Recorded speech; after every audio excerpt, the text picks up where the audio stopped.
Well, we're at the Lindsay Wildlife Museum, and as you can see, there's a bird here that needs some operation and some work, and it's been injured. And we'll find out about it from Nancy Anderson and also Marcia Metzler, who was here to see what kind of work can be done.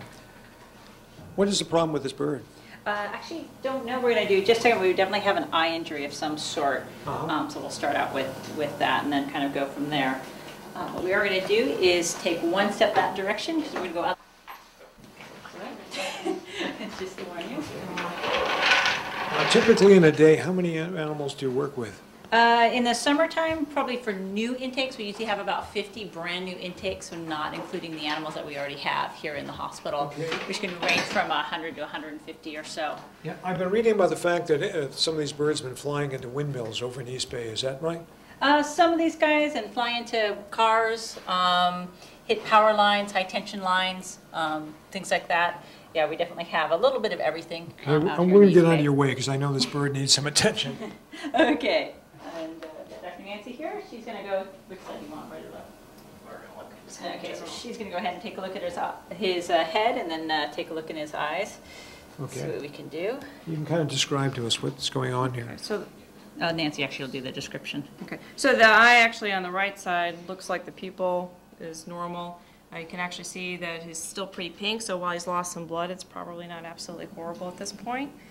And then obviously this eye here has been severely traumatized, probably from the blade of the windmill coming down and hitting it.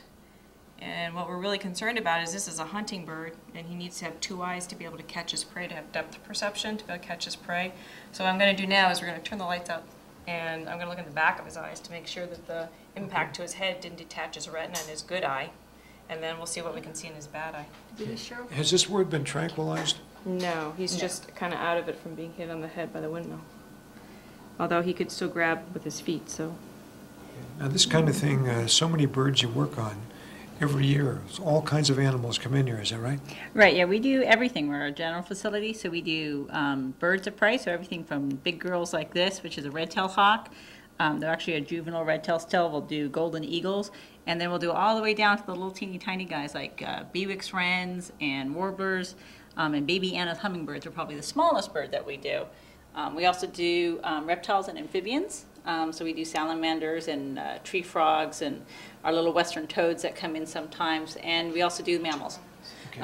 All natives, all the California natives. If anybody's tuning in now, the reason it's so dark is you have to protect the bird's eyes while you're doing this, is that right?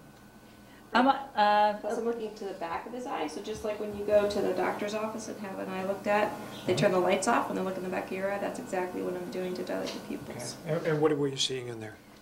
The left eye has been destroyed completely by the windmill blade, and the right eye, the back of the retina, the part you see with, is detached. So that means that about half of the retina on the right eye is detached, so this bird is only seeing out half of his right eye.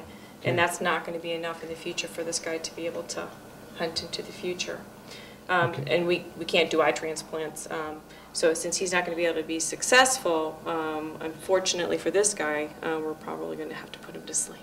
Really? Yeah. Okay. So some birds can be, obviously you can't save all the birds, and at least you make a good effort at saving some of them. And for some that are suffering, like this guy, this is a really painful injury, we know we're making a difference. At least he's not going to have to suffer, and we can make that humane decision for him to not have to linger like he would in the wild. It's a hard decision to make, though, isn't it?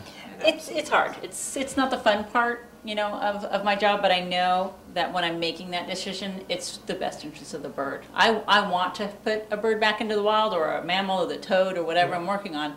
My point is to get him back into the wild where he can be successful, he or she breed, reproduce, and be successful. But if I know that animal can't hunt for itself and it's going to starve to death because of some sort of injury, then I know at least I'm doing it a lot quicker than he would have. Thanks for thank both of you, and I know that you're doing great work here.